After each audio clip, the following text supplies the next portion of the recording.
para sa akin, ano to, brotherhood. Ayan. About Denise and Marco. Blood is thicker than water. Pero Tagalog. Ano, nasa kalye ang tunay na buhay. Ano ba? Oh. And bakit pa sakali yung title for my last question? Actually po, sinisearch din namin kanina sa ChatGPT yung meaning ng pasakali. Intro di ba? Opo. Actually, si Marco po ang makakasagot niya. Go Marco. Sa totoo lang po, same question po. Okay, according to ChatGPT, teka. Ang pasakali, parang di ko po alam kung tama ito si ChatGPT, pero parang pasikot-sikot ba ang ibig sabihin niya? Parang ang dami mong pasakali, ang dami mong pasikot-sikot, parang cut to the chase, parang huwag mo na akong lokohin. Beating around the bush. Yes, parang kung ganun siya. So, yes, mismo po, beating around the bush, pasikot-sikot, or whatever you want to call it po. Thank you. Thank you and congrats. Thank Thank you you very po, much. Miss That Dana. was Miss Dolian Carvajal of Philstar. Up next, we have Ervin Santiago of Bandera. Ayan, sige kay Marco na lang muna. Masasabi na sa action era ka na ngayon, di ba? Sabi mo nga first time gumawa ng action project. Ano yung naging journey mo dun sa pagiging action star mo ngayon?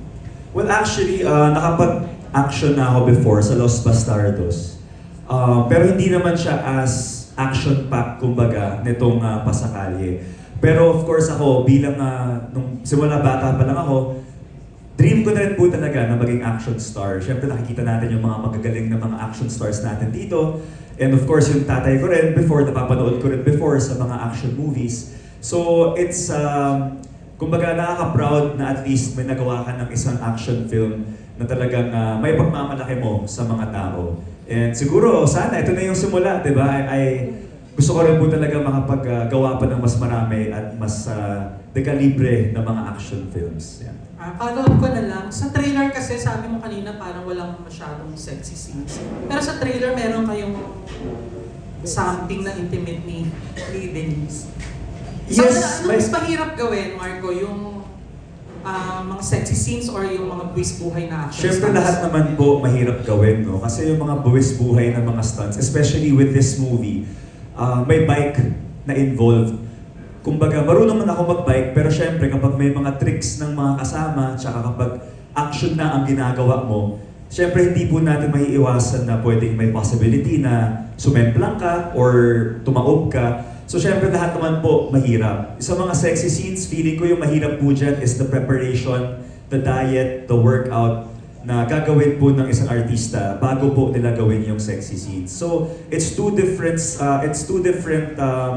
preparations. Both are hard and at the same time both are fulfilling pag nagawa po ninyo.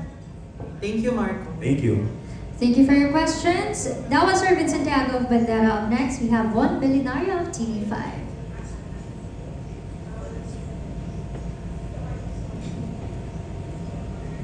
Hi guys, congratulations. Unang-unang question kay Marco. Marco, ito ba yung first in how many years mo ng VMX? Kasi parang before we remember, you had a VMX project with Kylie, pero parang medyo matagal na siya. Opo, I think that was 2022, if I'm not mistaken. Oo. Yung Baby Boy, Baby Girl, yun yung last. Ayun. Di po, sorry po. My Husband, My Lover pala. Ayun. Yes. Pero how does it feel to be back sa VMX genre ng Viva? Of course, syempre nakakatuwa, no? It's very exciting na nandito ulit po tayo sa VMX. Actually, first ever show ng Viva Max before, kami rin po ni Kylie. And kasama rin namin doon si Sian Lim. Yes, so syempre, buena mano, yung series po namin na yun before, para, ano yung title ulit nun? Basta sa Pangasinan po kami nag-shoot. And syempre nakakatuwa na now I'm back here in VMX and we're creating different genres of movies or series. So nakakatuwa na at least very diverse yung platform po natin ng VMX na talagang we can also cater to a lot of different genres na pwede mapanood ng lahat ng tao. That's good. Welcome back, Marco. Thank and you po. It's good to be back. congratulations. Thank you. Yung second question is for Denise. Denise, maraming natuwa nung nagteatro ka sa Anino sa Likod ng Buwan. Maraming pumuri sa naging performance mo. Dahil yun, parang maraming nagsasabi na you elevated your artistry. Any plans ba na bumalik sa teatro after VMX projects? Oo naman po, hanggang may opportunity po na binibigay or may mga auditions. Actually, nag-audition ako sa sa mga nakaraang mga tawag dito, sa mga play na mga musical. Pero ayun, naghihintay pa rin ng mga callback, ganun. Hanggang sa may mga makitang audition, go lang po ako kahit ano naman. Tsaka iba rin po kasi yung feeling pag nakakaapak sa Ano yung feeling kapag nagtateatro? Kasi marami nagsasabi na yung ibang artista pag nagteatro daw, iba daw yung puso at passion. Ikaw, coming from theater, ano na experience mo doon? Syempre nandun din yung pag-a-adjust ko kasi syempre pag sa camera hindi naman ganun kalaki yung galaw kasi since kailangan mo magkasya dun sa frame. And then sa teatro po, napakalaki ng stage so kailangan mo i-occupy yan, kailangan mo i-stretch yung kamay mo, yung boses mo. And yun po, marami po akong natutunan din lalo na dun sa mga kasamahan ko, kay Ate Laura, kay Sir Tax, and kay Direct June. And marami rin po akong natutunan and sobrang thankful po ako nakuha nila ako dun. Congratulations, Denise! Thank you po. Thank you. That was Von Milinario of TV5. Up next, we have June Lalinov Abante. Hello, yan. For Andrew. Yan. Andrew, saan ka nag-park ng cars? Sure ka bang Sa New Manila po. Ayun nakaraan sa New Manila po. Hindi, ngayon, saan ka nag-park? Sa baba. Safe yun. Gamit ko po ngayon. Oo, yan. At least, ang siguradong safe, di ba? Tsaka nakasuhan ko na po. Tsaka yung kotse pong dala niya ngayon, same car. Oh. So hindi pa po hindi pa po siya safe. Wala pa. Kaya pwede ulit. Pwede ulit Wala sa pang atin. bintana. Wala pang bagong bintana. Wala pa. Sa Sabado darating yung pyesa. Oo. So pero ginagamit mo, ha? Ano po? Ginagamit mo? Ngayon lang po. Okay. Pero yan nga, ang bongga ng pasakali, parang ang laking pelikula, di ba, ng BMX, di ba? Nung kunin kayo dito, nung sinabi ng Viva about the project, anong naramdaman nyo? At saka, si Direk, hindi ba kayo nag-ingit kay Direk Roman? Nasa Japan siya ngayon, kaya wala siya dito. Medyo nainggit. Kasi tinanong ko siya, sabi ko, ba't wala ka dito sa press con? Kasi May 2 ba dapat yan? Nasa Japan ako ba? Yan. So, okay, Andrew, yan. Actually po, pinanood ko na yung Pasakali kagabi. And nagulat talaga ako sa pelikula. Actually, hindi ko in-expect na talagang solid, na maganda yung pagkagawa, maganda yung pagka-edit ng movie. Yung kaming apat, si Marco, ito si Denise, pati si Angelica, talagang nagswa kaming apat. And nakita ko din na talagang pinaghirapan namin yung pelikula. Kasi nga, di ba tulad din sabi ni Marco kanina, siya, BMX siya, nag-bike kami doon. And then parang nagulat din kasi ako one time, yung BMX pala, wala palang preno yun. Walang preno yung BMX na bike. Syempre kami, nag-bike ako dati, naka-road bike ako dati, may preno yun. So ang BMX pala, ang preno mo is yung paa mo. So syempre kami nila Marco, hindi kami marunong. So talagang pinaghandaan namin yun. Talagang actually nagbigay din kami ng time para mag-practice. Parang isang araw yun, yung break namin. Parang ayan, nag-practice kami. And yun, parang gulat ako ganda ng pelikula sa totoo lang. Yes, Denise. Nung binigay po yung pyesa. Nung binigay po yung pyesa, syempre binasa ko po yung muna yung synopsis niya. And nagustuhan ko po agad yung kwento, tapos inanap po agad yung role ko nung binigay yung script. Sobrang nagandahan po ako sa story kasi iba po siya sa mga nagawa ko, lalo na may kasamang mga bike, BMX. Hindi pa po talaga ako nakakita ng mga nag-BMX na bike. So nung nandun kami, nag-shoot, sobrang na-amaze ako dun sa mga nagpapalipad ng bike and dun sa mga nag-skate. Tapos ang laki nung park nila dun sa pinag-shootan namin. Yun po. Yeah, Marco. Yes, so ako rin nung nag-present po yung Viva sa amin about this, super excited po ako na gawin siya. Sa totoo lang, last year, mga November, December pa lang, nabanggit na po sa akin ng Viva. And then we started shooting it mga February ba yun? January? So, kumbaga, exciting siya kasi it's very different sa lahat ng mga nagawa ko before. Ito talaga like pure action, tapos magkapatid yung story. So doon po umiikot yung story ng buong pelikula. And it's very refreshing, no, bilang artista to be able to do different kinds of genres of films. And especially, ito nga po, tulad po ng sabi ko kanina, matagal ko na talagang gusto magkaroon ng action film. So sana hindi po ito yung magiging last. Ang bongga. Yes. Eto, Denise, no, ikaw, in fairness to you, kahit nagpapasexy ka, ang dami mong pwedeng gawin, di ba? You're part of the P-pop group before, di ba? Nakasama mo si Astin, remember? Yes po, sa P-pop po. Lagi ka natatanong kay Astin and believe siya sa'yo. Ikaw ba, pangarap mo rin one day na mag-graduate ka sa ganito tapos maging serious actress ka? Actually, para sa akin naman po, kahit anong role naman po yung ibigay sa akin. Kasi gusto ko rin po ma-explore kung ano yung mga kaya ko pong gawin. And okay po ako sa lahat ng roles na ibibigay sa akin, sexy man, or drama, or action, horror, kahit ano naman po. Yan. Okay, si Direk Roman, kahit nasa Japan siya actually, naka-monitor siya sa press con nyo, nag-text siya sa akin. Okay, sabi ni Direk Roman nga, Marco, yun talaga, gusto mo maging action star. So, yan, oo. Talagang trinay mo raw yung best mo in this movie. Pero parang naiilang ka pa raw, sabi niya, oo. Ikaw ba, ganun ang dating sa'yo? Naiilang po sa Yeah. Sa mga action scenes. siguro yung difference lang kasi dito, kasi syempre, BMX nga po siya, di ba? So hindi naman po, marunong po ako mag-bike, pero hindi ko po kayang paliparin yung bike. So kumbaga, siguro yung ilang factor is nandoon sa sa mga stunts po talaga. Pero sa mga ibang mga eksena, wala naman pong problema. Doon lang siguro sa mga stunts na sobrang nagpapalipad ng mga bike.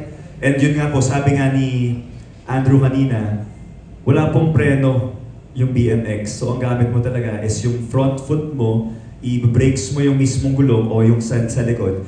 So medyo nakakapanibago for someone na hindi pa nakakapag-experience ng BMX. So siguro doon po, yun po yung medyo nakakailang na part.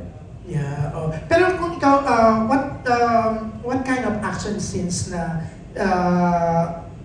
medyo mas makakapagpataas ng adrenaline mo? Ako for me, mga fight scenes syempre. Oo, gusto ko yung mga parang never back down na mga pelikula, parang ganyan. Yan yung mga gustong, ever since bata ako, gusto ko makagawa ng ganyang klaseng pelikula. Maganda yan. Pero piling ko si Andrew, maganda kung ang eksena abang kinakarnap niya na nakawag Sa kotse, ganun, no? Nasa kotse ka. Gusto ko yan. Bakang ka. Swerte nga po, buti hindi ko naabutan, di ba? At least safe tayo, ganyan. Pero yan, thank you very much. Thank you. The way you guys answered talaga is wala nang mga pasakali, walang paikot-ikot. Mismo. Oo, Yung word of the day. Walang mga palabok, di ba? Yan, Jean Kylie, maraming salamat. Thank you very much for all your questions. That was June Lalin of Abante. Up next, we have Richard Paglicaon of Lionheart TV. Hello, good afternoon. Congrats sa Pasakanya. So, okay, yung question ko para sa inyong tatlo, VMX films are often known for sensuality, but your projects also explore deeper human emotions and social realities. So, how does Pasakanya push your storytelling style further as actors? Well, ako, for me, no, syempre there's, nagkakaroon na po ang... Diba yung VMX, pag sinabi mong VMX, people already expect na gagawa ka ng sexy film or gagawa ka ng medyo daring na mga pelikula. The reason why ang Viva ay nagdadagdag ng mga action-packed na mga genres for Viva Max, it's para syempre mapakita yung diversity ng platform. Na hindi lang po ito puro pa sexy, pero we can also deliver action-packed and good quality films. So syempre para sa amin rin po no, bilang artista, nakakaengganyo rin po na iba-iba rin yung ginagawa natin ng mga pelikula. Because kung stuck ka sa isang genre, syempre minsan nakakapagod or nakaka-burn out rin kung paulit-ulit lang yung ginagawa natin na pelikula. So para sa akin, very very good move for VMX na magdagdag ng variety para sa mga consumers natin sa VMX. Tsaka dagdag ko lang kay Marco, parang itong Viva kasi, parang alam ko, parang naglagay sila ng bagong dyan sa VMX na parang once a month, parang lalabas sila ng mga action movies. So kumbaga yung parang last month ata yung kina Diego Loizaga, di ba? So ayun, dagdagan mo na lang, Denise. Tama po sila. Siguro ito na po yung way para, ewan ko, pwede mo sabihin ng rebranding ng VMX para mapakita rin nila na pag sinabing VMX, hindi lang basta yung typical na napapanood nila na puro sex scenes, ayun. So, sana sa susunod magkaroon din ng ibang genre like drama or comedy na ganun po. Salamat. And was there a particular scene during the filming that challenged you the most creatively or emotionally as an actor? Start tayo kay Denise. Ano po, ikaw po. Actually, yung parang meron kaming eksena doon ni Marco. Yung sa bridge. Talagang yun yung parang isa sa pinakamabigat. Actually, doon yung parang twist ng pelikula. And yun nga yung pinanood ko kagabi. Parang naramdaman ko talaga yung closeness namin, yung pagmamahal namin sa isa't isa bilang kapatid. And doon, medyo naramdaman ko talaga na pati si Marco, pati ako parang tugma yung mga emosyon namin nung eksenang yun. And yan, sana panoorin mo. Ganda talaga. Yes, ako same also with Andrew, no. Yung eksena po namin sa bridge, syempre ang dami rin, kumbaga highlight po siya ng film. It's the highlight scene of the film. So syempre andun yung pressure, andun yung at the same time, 4 a.m. na yata natin sinushoot yun. Oo, umaga na yun. May tawid Umaga pa. na. 4 a.m. na, pasikat na yung araw. Tapos kailangan namin syempre matapos yung eksena na hindi pa umaakit yung araw. And at the same time, naka-close off yung buong bridge kasi naka-control traffic. So alam mo yun, yung mga ganong mga klaseng scenarios pag gumagawa ka ng isang pelikula, especially a scene na napaka-importante sa isang film. Grabe rin yung adrenaline na binibigay niya sa'yo. And also the sense of fulfillment pag natapos mo yung eksena. So para sa akin yun nga, tugma sa amin dalawa ni Andrew na pareho kami na doon talaga sa scene po na iyon. Talagang naramdaman namin yung talagang essence ng buong pelikula. At mararamdaman nyo yung pagmamahal ng dalawang magkapatid na yung isa na wala sa landas. Kumbaga. Clue lang yan, clue. Wala pong mga spoilers, pero clue. Yan. Ako, parang feeling ko yung nagbabike na kami tatlo, tas nakangkas ako sa bike. Ewan ko, first time ko po umangkas sa bike, no, so nanginginig pa ako nung Ayun, yun lang po yung siguro yung naramdaman kong mabigat. Thank you, congratulations. Safe Jean. Thank you. That was Richard Paglicao of Lionheart TV. Up next, we have Alex Ancon of SARS Photo. Hello, good afternoon. Congratulations sa bagong BMX movie nyo. Yung tanong ko lang, hypothetical question. Kasi alam ko ng mga bata tayo, parang nag-aaral tayo mag-bike, di ba? Any experience or memorable experience yun, during the time na nag-aaral kayo na sumemplang ba kayo o na nasugatan ba kayo? One by one siguro, starting with Andrew. Ako po, honestly, marunong ako mag-bike. Pero parang 2 years ago, di ba parang nung sumikat yung mga bike-bike, yung mga breakfast ride, ganyan. And actually, medyo lumakas po ako mag-bike. Nagkaroon ako ng grupo, sila Kuya Bong Navarro, sila Christopher Martin. Talagang pupunta kami ng mga Rizal, gamit bike, then uuwi ka, bike lang gamit mo. And I think sila Kuya Aga nga ngayon nagbabike din, sila Andres. And yan, dumating ako sa moment ng buhay ko na sobrang na-addict ako dyan. Pero ngayon parang natigil din. Kasi medyo busy din ngayon. So, yan. For me, wala naman kaming... natuto ako mag-bike siguro batang-bata pa ako.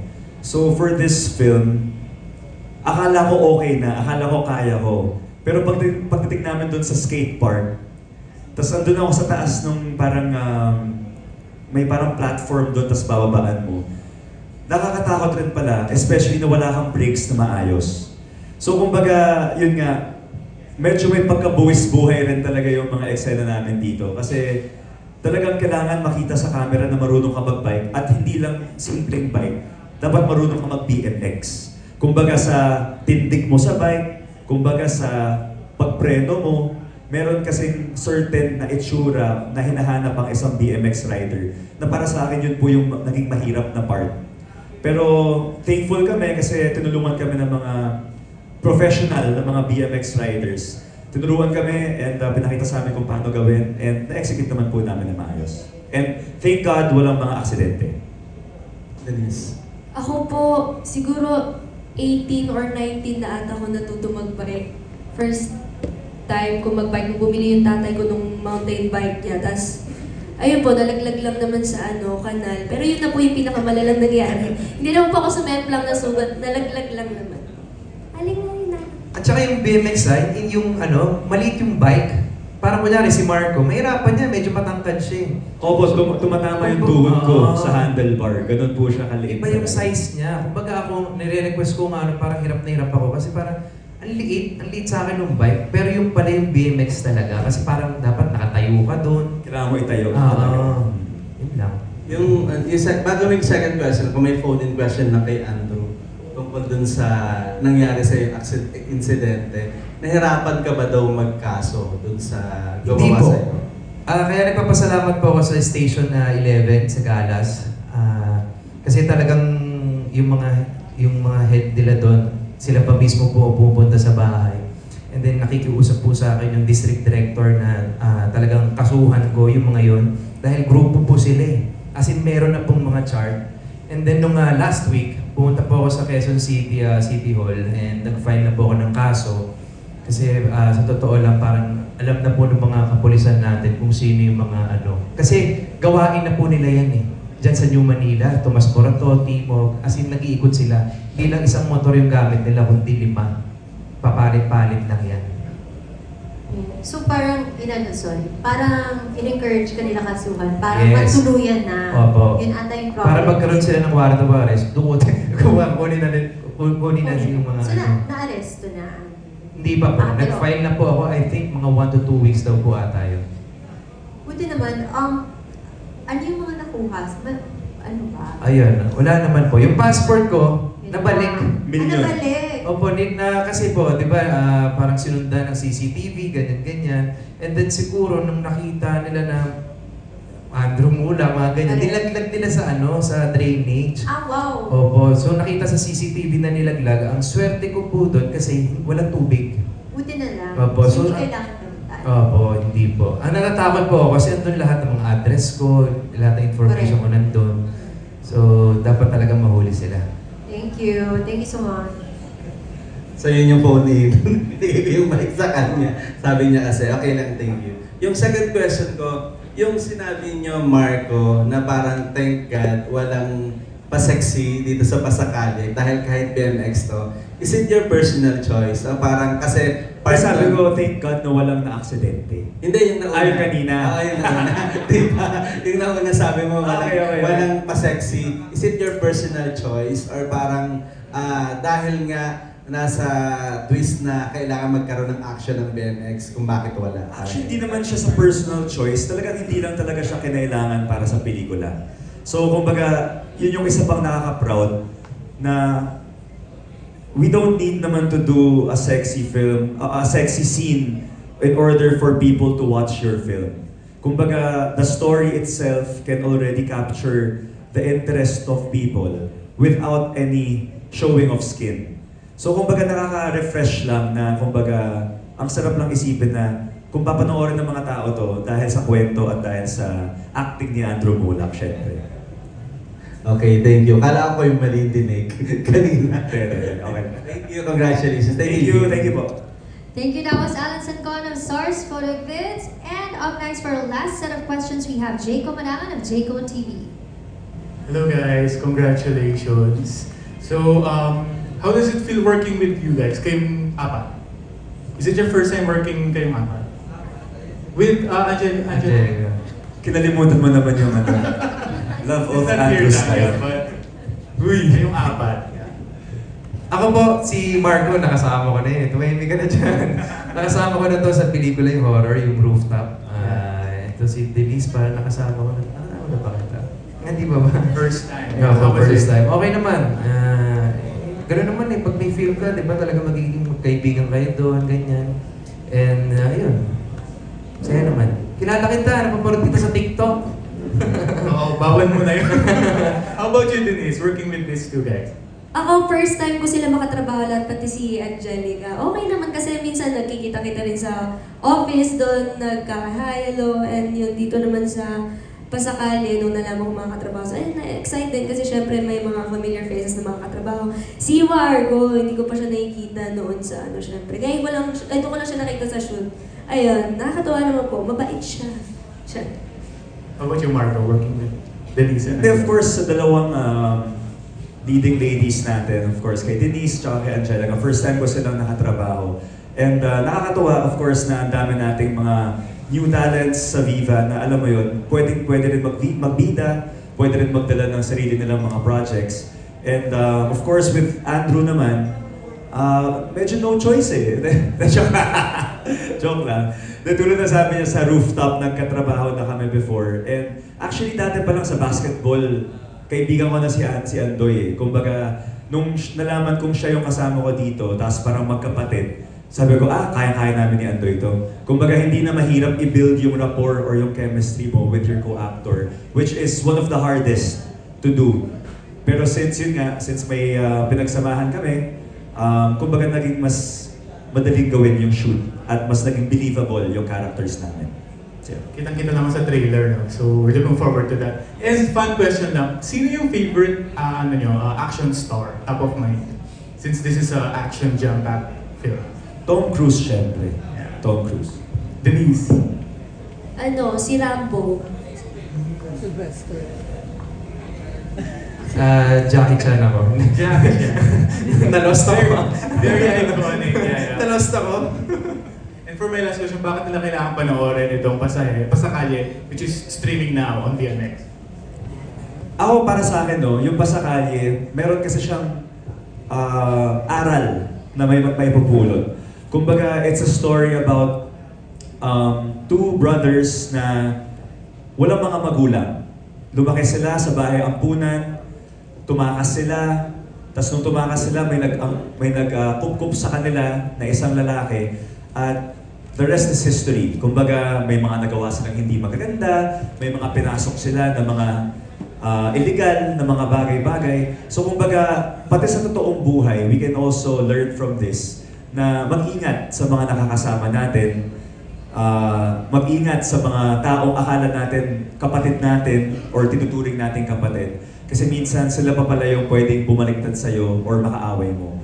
So hindi lang po ito action film tungkol sa pagbabike, tungkol sa mga ganyan. Pero kumbaga, it's also a lesson to be careful with who you hang out with or who you spend time with. Yun po.